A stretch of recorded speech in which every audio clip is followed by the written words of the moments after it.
So hello guys, mo din yung kaganapan na mo pag niaking semana guys. So ako manghod mo pero mabunutan para sa mag-design every occasion niyang balaya. Di kay dihara sa lain sa balay. So mo din akong inahang nga gwapa, pag ako mga agaw nga gwapa. So pagkahuman na to guys, mo na tong kaganapan to mo panorama. So pagkahuman na mo na ni nag-try me og DIY ani.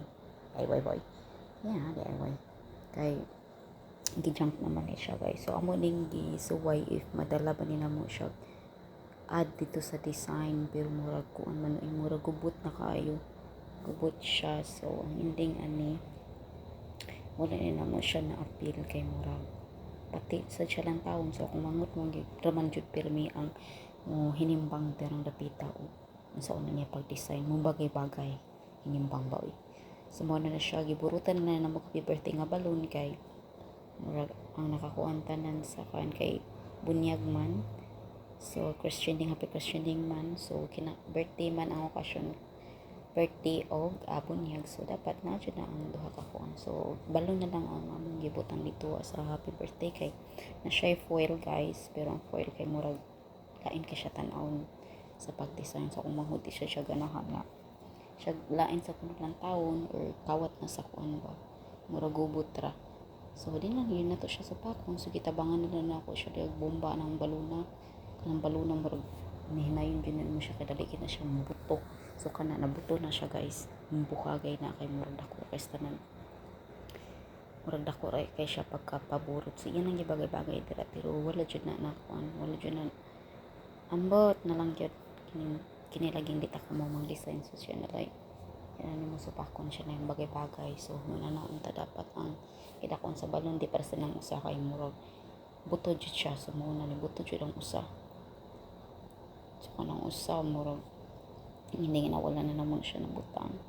So mo day ni ang pagpangandam na mo lamas alauna sa kadang lamas pa oy.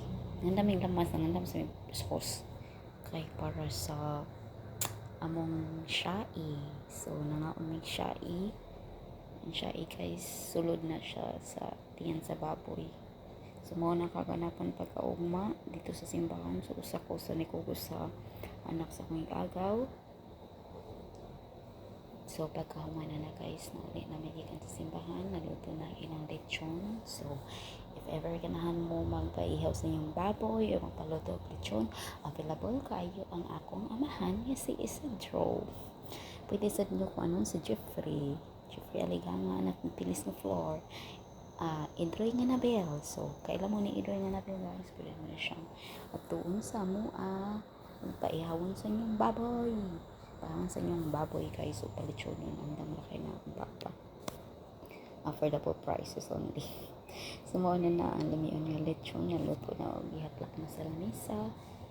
And then na-prepare na may anak kay para sa pagpaniud to kay nauli naman may gikan sa simbahan and anam-anam na sa dagapot ang mga bang bisita.